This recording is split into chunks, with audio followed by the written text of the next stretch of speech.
নগরীর যান চলাচল প্রায় ৩ ঘণ্টা বন্ধ থাকে। শিক্ষার্থীরা তাদের দাবিগুলোতে জোর দেন।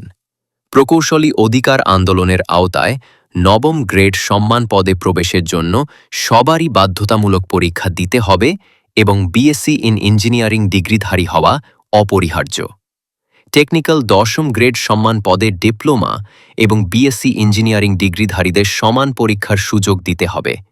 বিএসসি ডিগ্রি ছাড়া কেউ ইঞ্জিনিয়ার পদবি ব্যবহার করতে পারবেন না। এ বিষয়ে আইন পাশ ও গ্যাজেট প্রকাশের দাবি তোলেন আন্দোলনকারীরা।